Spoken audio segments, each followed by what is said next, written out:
Good morning.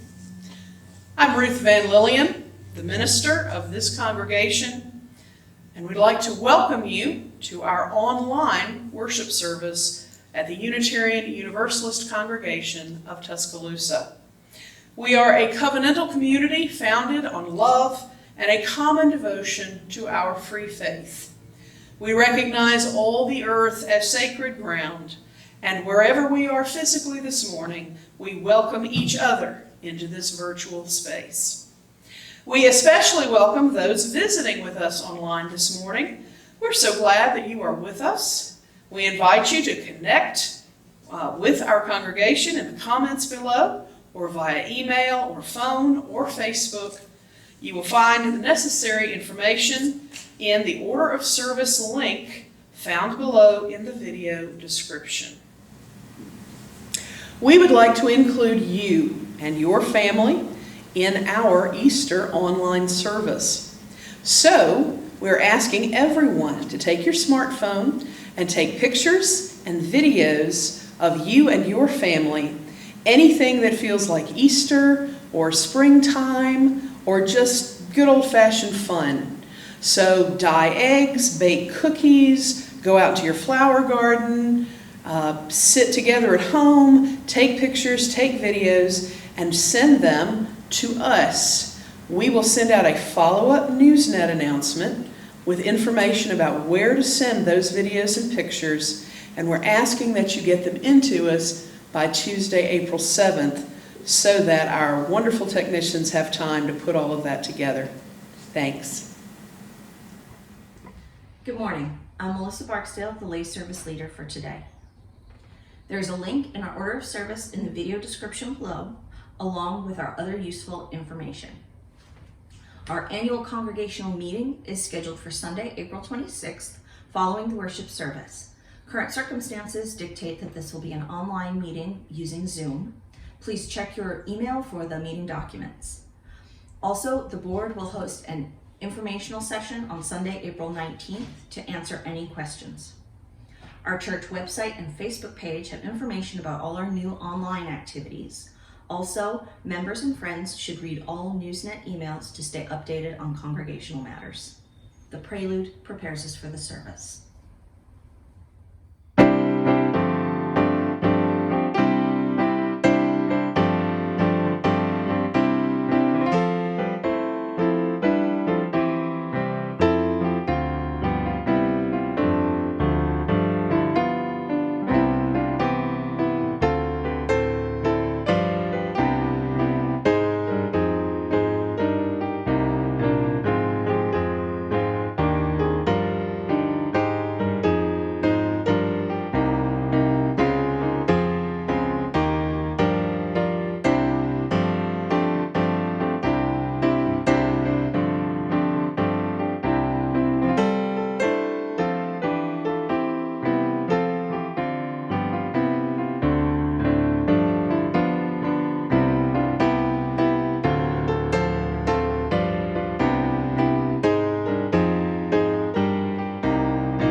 We invite you to light a chalice of your own at home.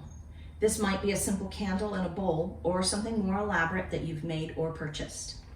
We light this chalice as a beacon of our faith and as a reminder of our commitment to a free and responsible search for truth and meaning. We worship together, though we are at a distance, by celebrating that which is sacred to us individually and collectively.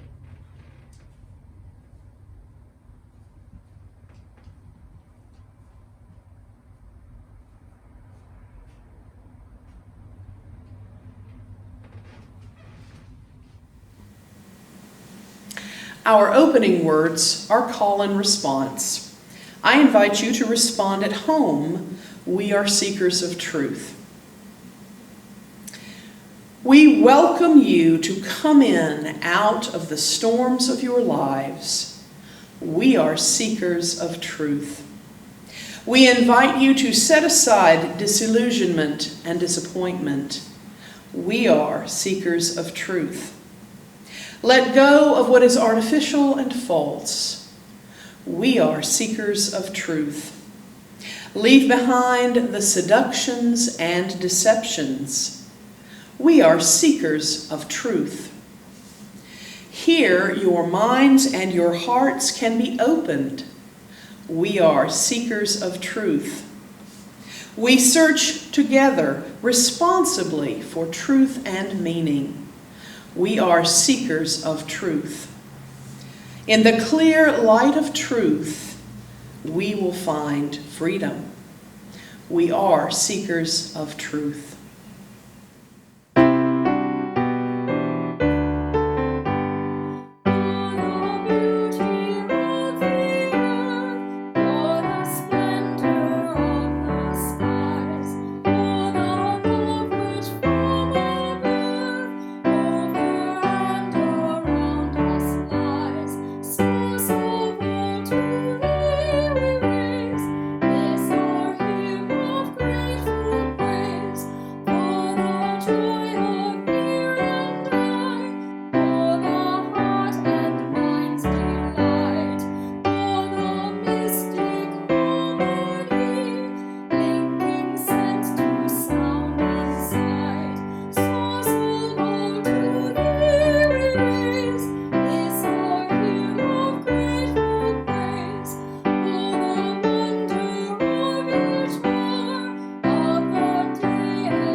When we gather in loving community, we remember that we do not travel this earth alone. We share our lives as we light candles and hold each other in meditative thought and reverence. I will light a candle here in my home as you light a candle in yours, and we will observe a moment of silence while you share your joys and burdens by replying in the comments below and engage with each other in celebration and condolence.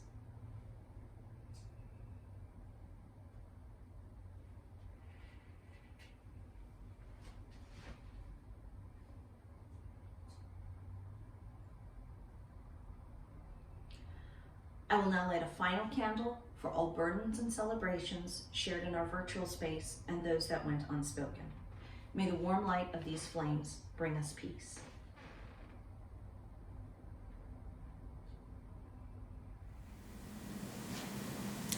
Let us spend a few moments of silence as we think about all the joys and concerns that have been mentioned and have gone unspoken today.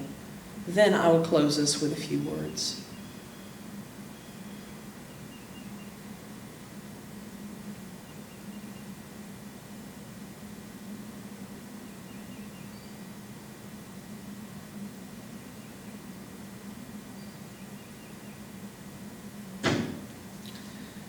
We are made of the dust of distant suns, and we breathe molecules of oxygen from the dawn of the earth. We are connected with everything that lives, that has lived, that will ever live. Let us find comfort and strength this day in remembering that we are never really alone. We have each other's company on the journey, and right now, remembering that is very important. Amen. Shalom. Blessed be.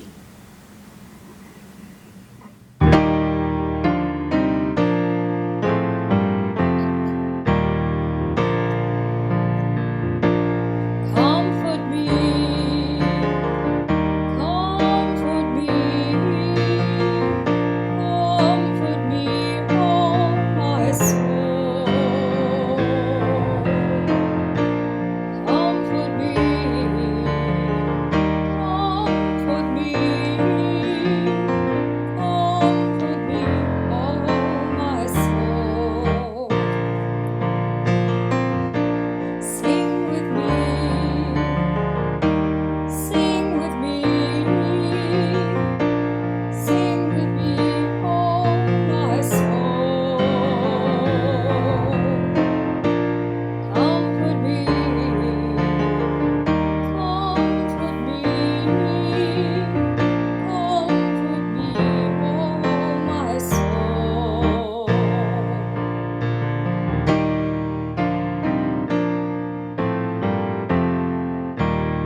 So we're going to sing a song that we have sung before, most of us. For a few of you, it might be new. The tune is really easy. You've all sung it, which is Head, Shoulders, Knees, and Toes. So that tune you know, but we're going to sing some new words. And these words come from an old RE blessing, which is, we are Unitarian Universalists with minds that think and hearts that love and hands that serve. So today we're going to add and feet and wheels, because we march with our feet and some of us roll with our wheels, and we do those things when we march for justice or roll for justice. So we're going to include all that in our song. We'll sing it through twice, so you can listen to it the first time and then join us the second time if you weren't quite familiar with it. Okay? Here we go.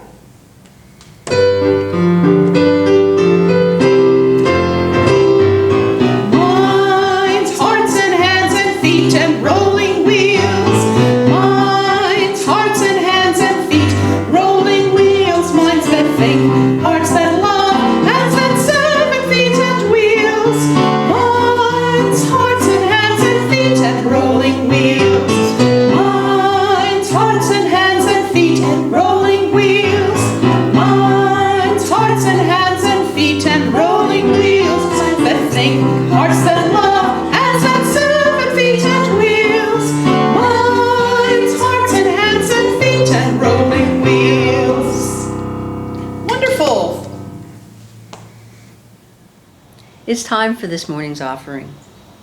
Out of gratitude for all we have been given and all we have now, we share our resources because we love and trust each other, and because this church enriches our lives and empowers us to make the world better.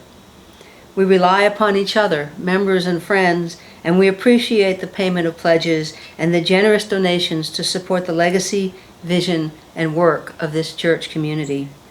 Contributions may be made by PayPal by using the link below in the description, or by mailing checks to UUCT. All undesignated contributions will be divided between our Split the Plate recipient organization and our congregation. Our Split the Plate partner for this month will be shown on the screen as you're listening to this. Please mark your pledge payment to UUCT in the comments field on PayPal or in the memo line on your check. If you prefer to write a check to the selected organization, please mail it directly to the address that we include in the description of this video. The offertory music will continue in this window as you open a new window to make your contributions.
By the work of our hands and the generosity of our hearts, our love is made real.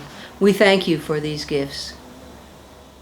Good morning. My name is Becky Spurrier. It's my privilege and pleasure to speak to you briefly this morning on the fourth principle of Unitarian Universalism, the free and responsible search for truth and meaning.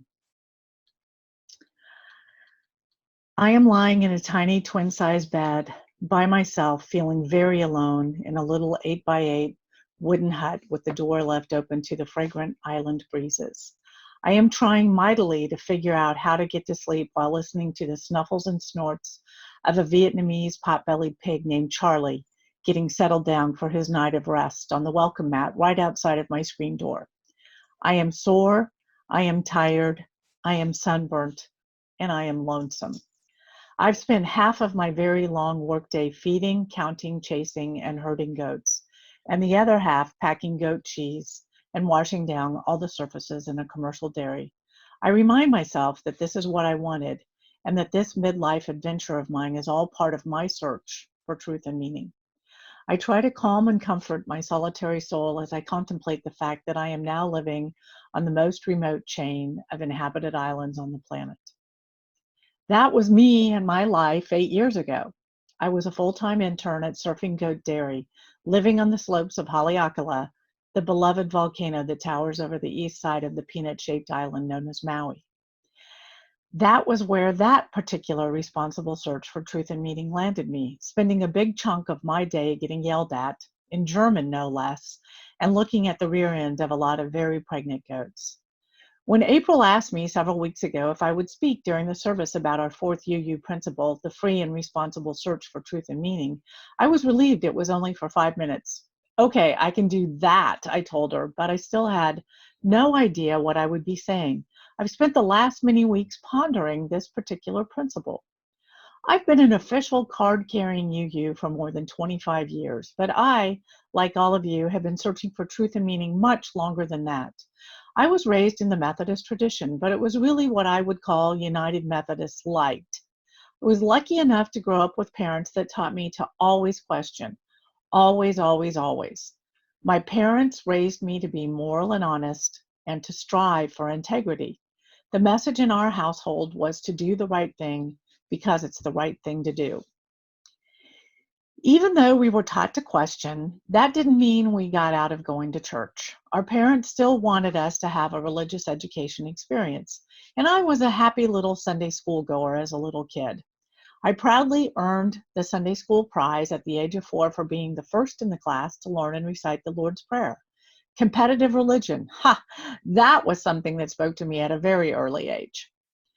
My father was a physician and a scientist and never stopped his love of questioning everything until Alzheimer's disease robbed him of his mind and eventually of his life.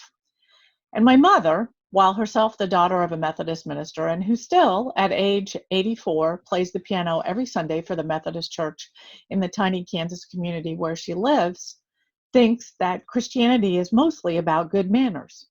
And she's not wrong. Treating others kindly and with respect in a thoughtful, courteous, caring, and polite way is not a bad way to live your life. And I do think Jesus would agree that manners matter. I have vivid and fond memories of growing up with nearly nightly robust theological discussions around the dinner table with my mom, dad, older brother, and younger sister. We were all UUs then. We just didn't realize it yet. I was trained from an early age to always search for my own truth and meaning and to never, ever let anyone tell me what to believe. It isn't always easy, however, to go out into the wild seeking answers from the universe. There are many in this world who are far more comfortable and content to have the answers fed to them. It's much less messy than trying to wrestle with the truth on your own. I would argue that the fourth principle, the free and responsible search for truth and meaning, is the most basic of all of the UU principles and why most of us ended up here. I have searched freely and responsibly for meaning in so many places, including UU churches, in yoga studios, in the woods behind my house, in Rocky Mountain meadows full of wildflowers, in 100 feet of water in the ocean, swimming with a dizzying array of exotic and colorful fish, in music, both listening and playing, in words and writing, and in friends and community like this one here at UUCT. There's meaning and truth for me in all of it. When I first started writing this, coronavirus and COVID-19 were out there in the world, but seemed far away and not really part of our existence here in the United States. That reality has changed dramatically in the last several weeks.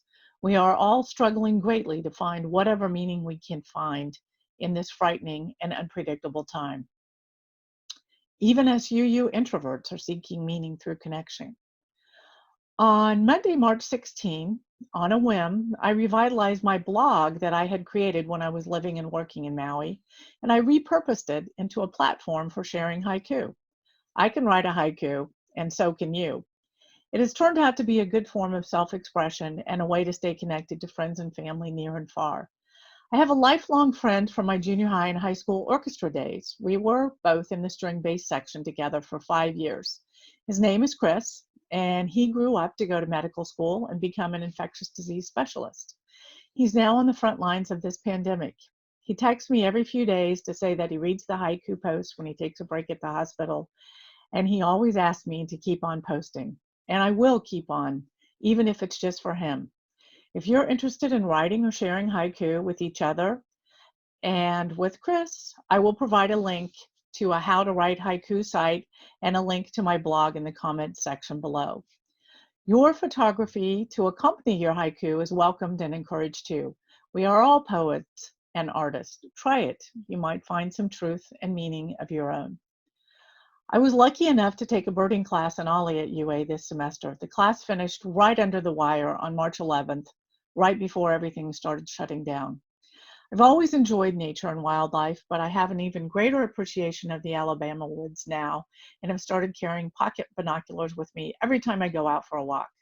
I'm also now keeping a record of the birds I see and hear. Yep, I am becoming a bird nerd, and I love it.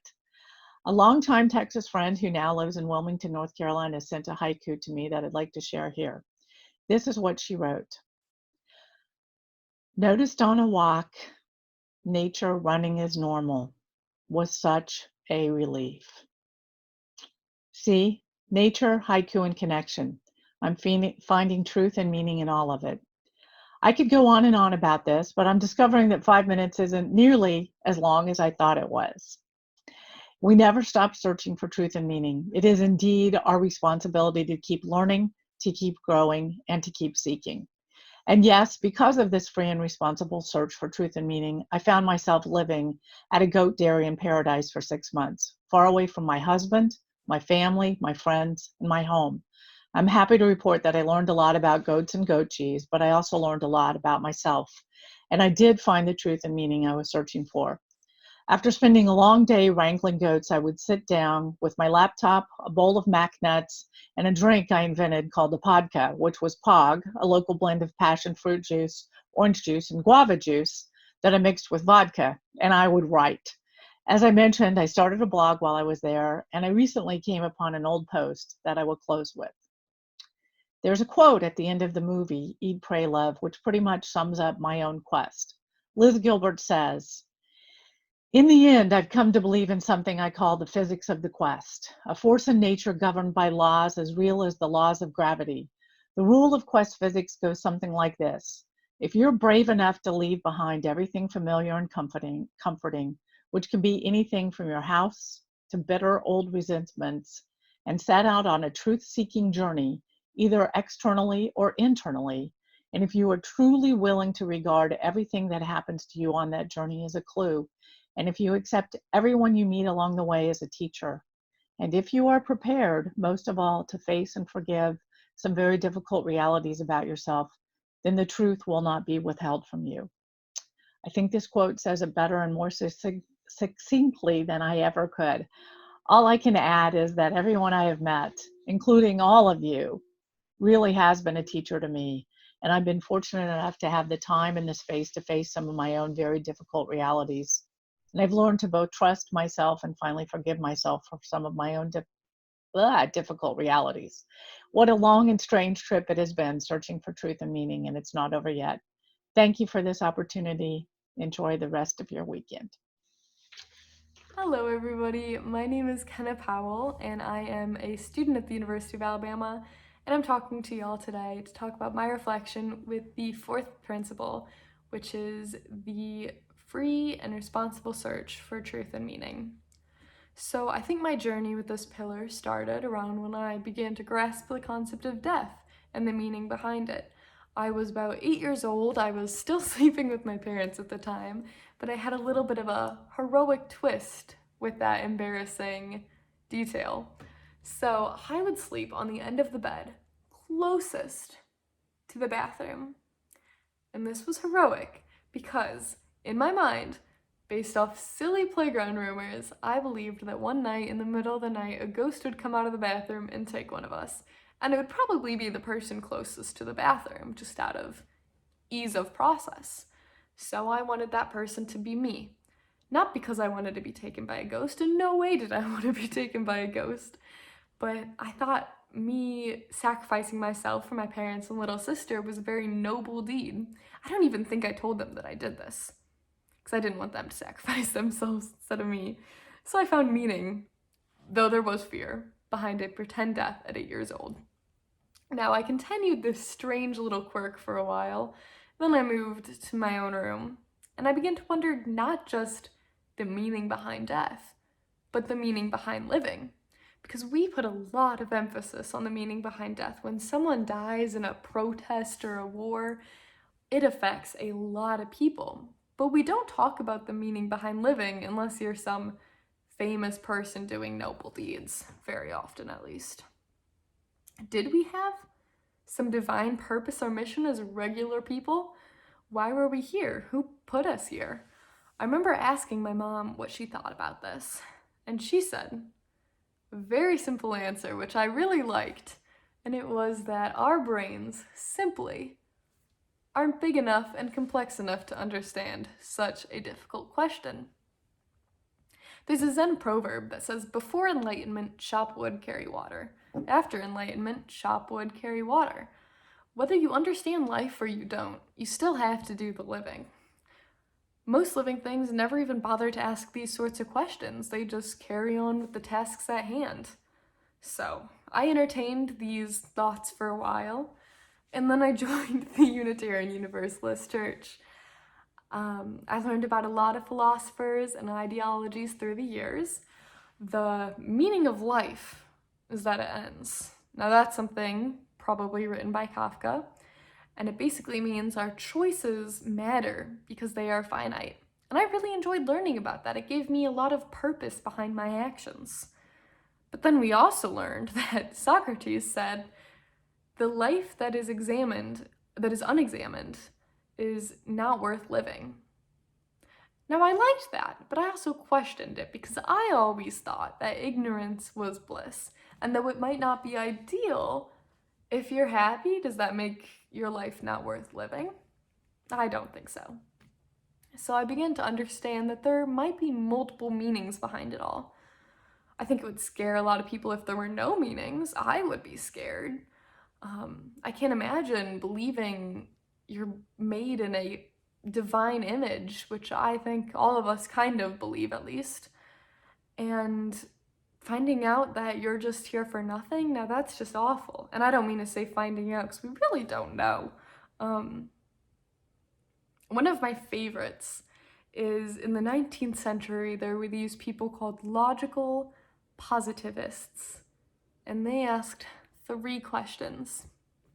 Number 1 is, what is the meaning of life? Number 2 is, what is the meaning in asking?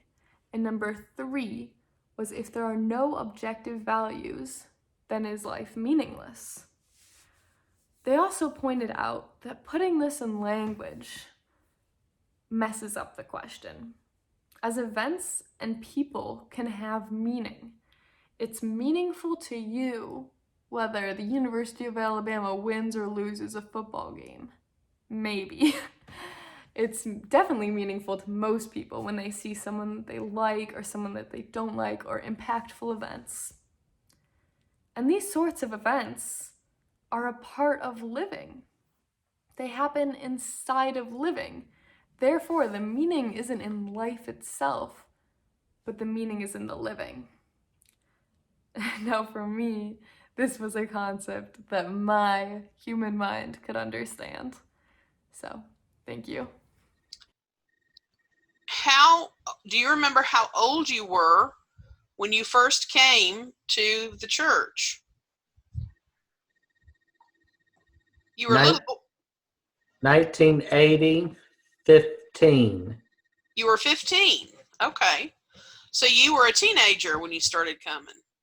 Right. All right. And your sister would have been younger. She was 7. Okay. So she was a little girl. Can you tell me a little bit about things that you remember about the church from way back then, things that you liked about the church? Well, we were in Hillel renting. We were meeting 2 Sundays a month from 80 to 83. We did not meet in the summer, and that changed. Then I became involved with our adults in 84 with Carl Bretz as our minister. And then 89, Michael Cedar was our minister.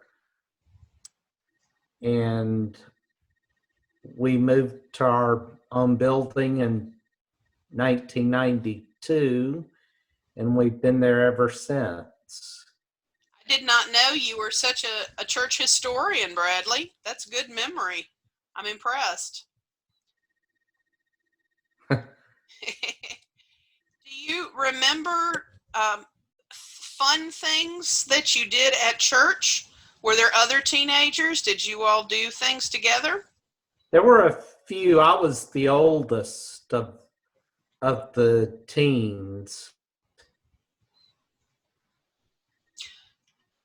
Do you remember any sorts of activities that you used to do? And some of the other, we went on Halloween campouts overnight at a log cabin that was owned by the church way back, but it's not there anymore. A place called River Birch.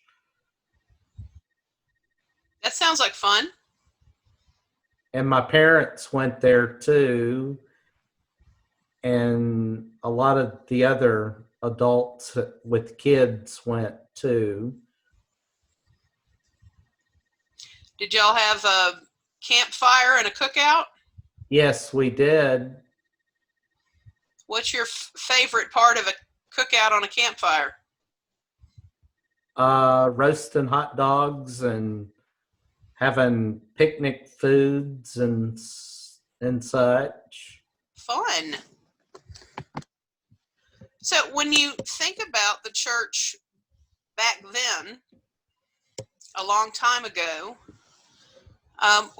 what would you say was the best thing about church for you? Learning about people and truth and meaning, and it was very rewarding and very spirited. Excellent. Well, of course, you just mentioned our topic for today, which is the free and responsible search for truth and meaning. It's our 4th Unitarian Universalist principle. And you said that even a long time ago, you were learning about how to search for truth and meaning, right? Right. And the church, I think, is a place where we can be ourselves and say what we think and feel. You're correct. So can you tell me how you feel today about our church community? Oh, I feel real good about our community and the choice of freedom, and everyone has a right to a vote. correct? So, can you tell me maybe who some of the people are at the church and how they've helped you? Well, they were good to me, like Susan and Robert E. Smith were good to me, that are part of the mountain crew. Mm-hmm. Are not really anymore. They've kind of retired. Mm. Who else in the church has been good to you? Maybe more recently. Alice Parker's been good to me. Anna Schuber, Ken McGuire, Susan McKee. All those people have been real good to me in the past, and they are still good to me.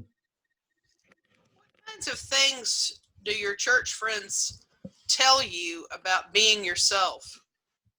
Well, they really haven't told me a whole lot. I just take part in group activities that they do, and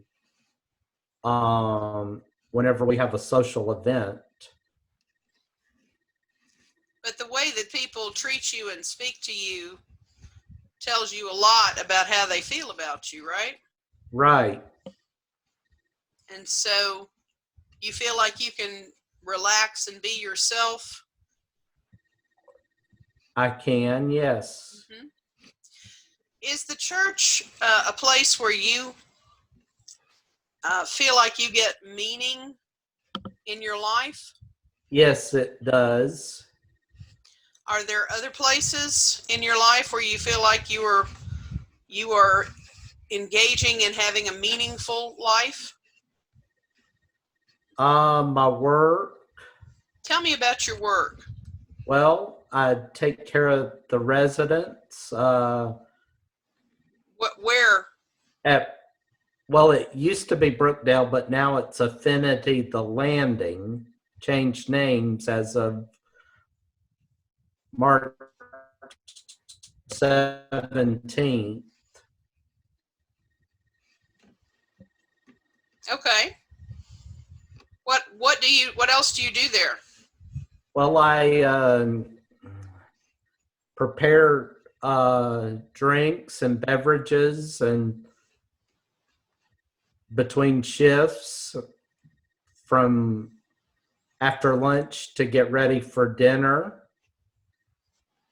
and do the desserts and get ready to serve the residents for their next meal. But right now we're under quarantine, and the residents are eating in their rooms, getting to-go orders that we help prepare and get ready for the nurses and caregivers to put on a cart so they can take it to their rooms.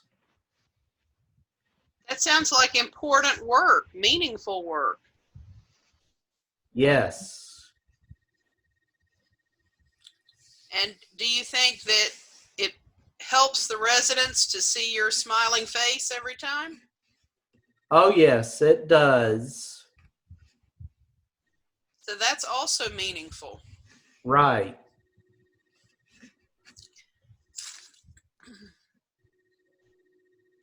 Something happened recently at work that I think was extremely meaningful for you. Can you tell us about it? I got an award February the 28th for doing an outstanding job with some of my coworkers in the kitchen and my kitchen manager. And from March 6th of 2019 to March 5th, 2020, I had perfect attendance. Oh my goodness. That's real dedication. That's right. And do you remember who you wanted to tell about it and celebrate it with? The church crew at the potluck on March the 8th. How did you do that? Well, I brought a cake that says congratulations, Bradley, on perfect attendance.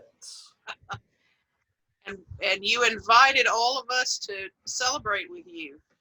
That's correct. Did that feel meaningful to you? Oh, yes, definitely.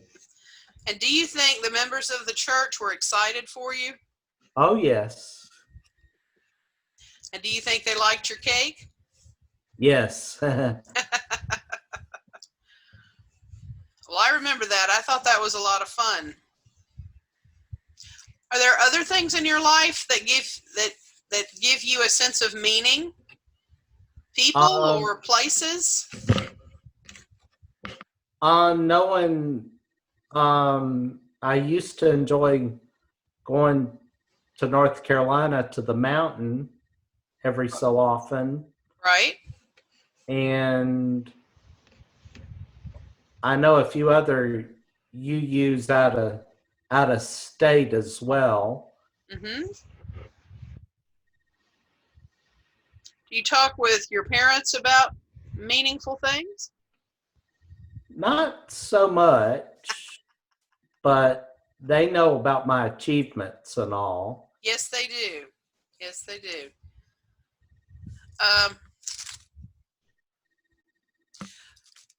There is something that you do regularly.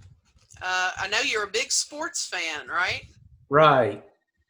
And there's a special event that you go to every year that supports a good cause. Do you know what I'm talking about?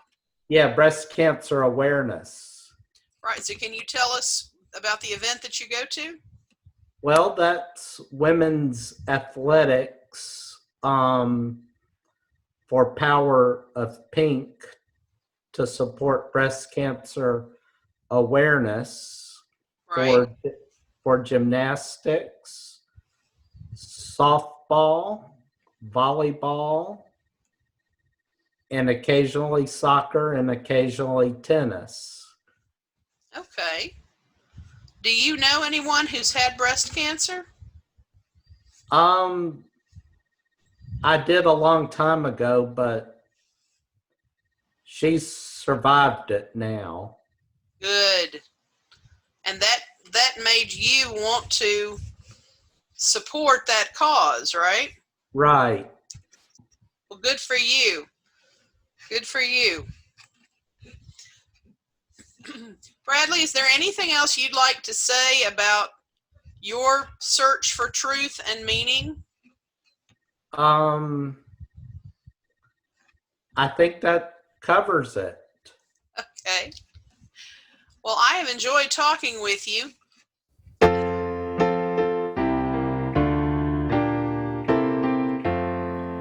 Spirit of truth, of life, of power, we bring ourselves as gifts to Thee.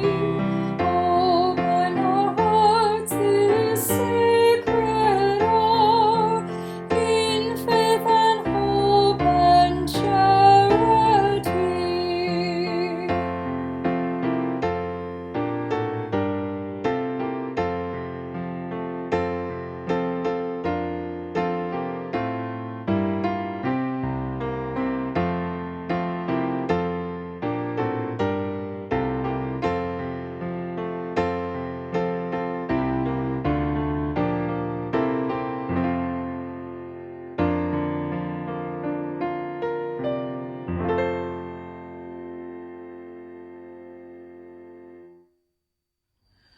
Please read with me the words at the bottom of your screen. As we extinguish this chalice flame, let us remember that we carry the light within ourselves, which brings healing to a broken world and hope for the days ahead.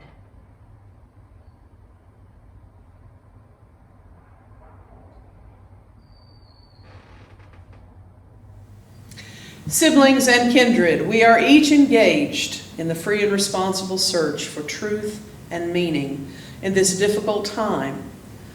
I hope that you can find truth and meaning even in the smallest things in your daily lives, and to remember that we are in this together. Go in peace. Amen.